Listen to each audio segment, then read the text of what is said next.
America और Joe Biden प्रशासन एक बार फिर पूरी दुनिया के सामने एक्सपोज हो गए हैं। कुछ दिन पहले मैंने आपको बताया था कि अमेरिका ने सबसे पहले इजराइल के ऊपर प्रेशर डाला कि इजराइल यूक्रेन को iron dome missile defence system supply करे, और जब इजराइल नहीं माना तो उसके बाद रिसेंटली अमेरिका ने इजराइल से फिर से कहा कि वो यूक्रेन को spike anti tank missiles transfer करने की परमिशन दे, जो कि लाइसेंस प्रोडक्शन के तहत जर्मनी में भी मैन्युफैक्चर की जाती हैं। इजराइल ने यूक्रेन को किसी भी तरह के हथियार सप्लाई करने से साफ इनकार कर दिया था, इस डर से कि अगर इजराइल की सप्लाई की हथियारों से किसी भी रशियन ट्रूप्स की जान जाती है तो रशिया सीरिया में इजराइल के ऊपर हमले शुरू कर देगा। यानी इजराइल को डर है कि रशिया सीरिया में आकर इजराइल का नुकसान करेगा। इसके अलावा अमेरिका ने जर्मनी के ऊपर प्रेशर डाला था, लेकिन जर्मनी ने भी यूक्रेन को टैंक्स और आर्मर्ड पर्सनल कैरियर व्हीकल्स देने से साफ इनकार कर दिया था।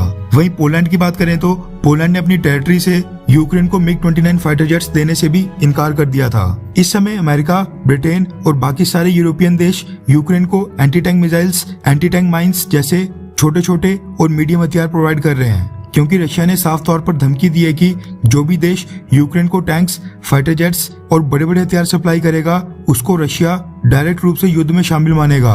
अब आप सोचिए कि वो अमेरिका जो बाकी देशों के ऊपर प्रेशर डाल रहा है कि वो यूक्रेन को बड़े बड़े हथियार जैसे मिसाइल्स, टैंक्स और फाइटर जेट्स वगैरह ट्रांसफर करें, उस अमेरिका ने खुद ही यूक्रेन की रिक्वेस्ट रिजेक्ट कर दी है। दरअसल हुआ क्या कि रशिया के पास कई सारे लॉन्ग रेंज के हथियार हैं जो बिना यूक्रेन की फोर्सेस की रेंज में आए उनको निशाना बना सकते हैं, जबकि यूक्रेन के पास जो हथियार हैं उनकी रेंज काफी कम है। वो ज्यादा किलोमीटर दूर तक हमला करने में बिल्कुल सक्षम नहीं है। इस चीज से यूक्रेन को काफी दिक्कत हो रही थी। इसको लेकर यूक्रेन ने अमेरिका से कहा कि अगर वो और बाकी वेस्टर्न देश सच में चाहते हैं कि इस युद्ध में यूक्रेन की जीत हो तो फिर वो यूक्रेन को long range multiple launch rocket system supply करें, क्योंकि सामने से रशिया 70 किलोमीटर दूर से उनको टारगेट कर रहा है, जबकि वो कुछ भी नहीं कर पा रहे हैं। वैसे आपकी जानकारी के लिए बता दूं कि मल्टीपल लॉन्च रॉकेट सिस्टम के ऊपर कई सारे लॉन्चर्स लगे होते हैं जो किसी भी पर्टिकुलर एरिया के ऊपर एक साथ एक के बाद कई सारे रॉकेट हमले करने में सक्षम होता है। ये बैक टू बैक कुछ ही सेकंड्स के अंदर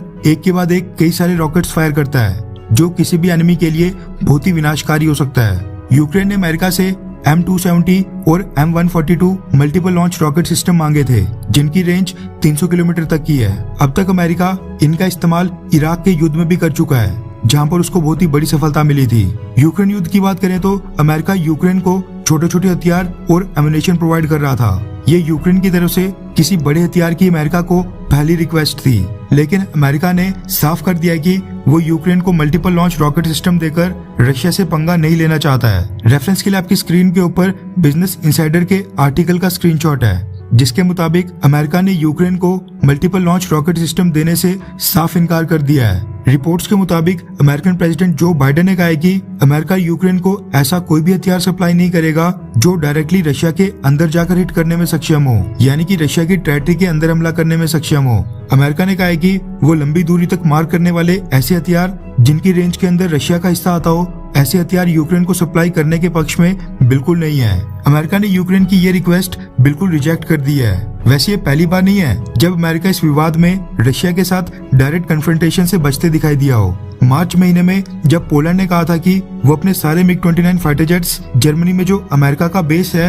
वहां पर पहुंचाकर दे देगा, उसके आगे अमेरिका अपने बेस से यूक्रेन को MiG-29 फाइटर जेट्स खुद ही भेज दे। उस समय भी अमेरिका ने अपने बेस का इस्तेमाल करने से साफ तौर पर इनकार कर दिया था और कहा था कि इससे सिचुएशन और भी ज्यादा खराब हो सकती है।